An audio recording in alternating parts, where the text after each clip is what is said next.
Good morning. Welcome to today's knee-jerk devotional for December 1st, 2020. Our passage this morning is Luke chapter 20, verses 9 through 18. It goes like this. He went on to tell the people this parable. A man planted a vineyard, rented it to some farmers, and went away for a long time.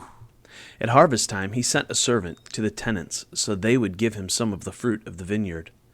But the tenants beat him and sent him away empty-handed. He sent another servant, but that one also they beat and treated shamefully and sent away empty-handed. He sent still a third, and they wounded him and threw him out. Then the owner of the vineyard said, "What shall I do? I will send my son, whom I love. Perhaps they will respect him." But when the tenants saw him, they talked the matter over. "This is the heir," they said. "Let's kill him, and the inheritance will be ours." So they threw him out of the vineyard and killed him. What then will the owner of the vineyard do to them? He will come and kill those tenants and give the vineyard to others. When the people heard this, they said, "God forbid." Jesus looked directly at them and asked, "Then what is the meaning of that which is written? The stone the builders rejected has become the cornerstone. Everyone who falls on that stone will be broken to pieces. Anyone on whom it falls will be crushed." God forbid. It's hard to hear the truth. I know that when I'm confronted with my own weaknesses and failures, I don't really get all that excited about it. Typically, I will either get angry, frustrated, or I will withdraw. If I'm really honest about myself, I'm all about the fight. When it comes to my failures, I have a reason, not an excuse, like other people.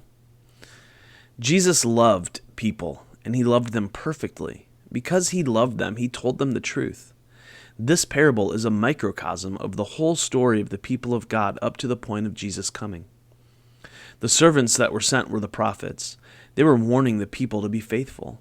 They were calling them back to the covenant and reminding them who they were and who God was. The people ignored the prophets and didn't heed their message.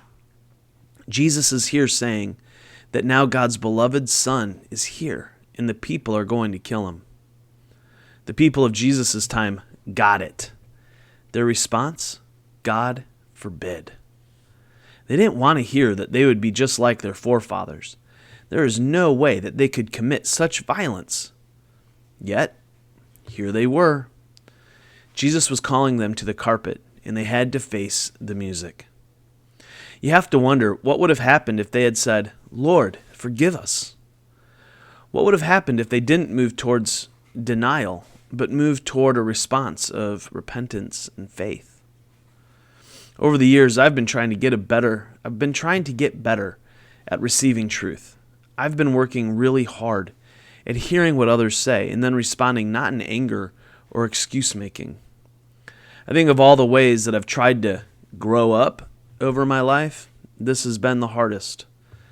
It's most difficult with those closest to me. And that's because there's a sense of shame on top of the guilt for hurting them. In those moments when I'm able to say, "I submit to you, please forgive me," my relationship is restored quickly and lovingly. Hearing the truth is one of the hardest things that we have to do. My prayer for each of you is that you would willingly hear the truth and not reject the cornerstone. My prayer is that you would embrace the reality that you are flawed. My prayer is that in doing so, you would know grace, mercy, and love.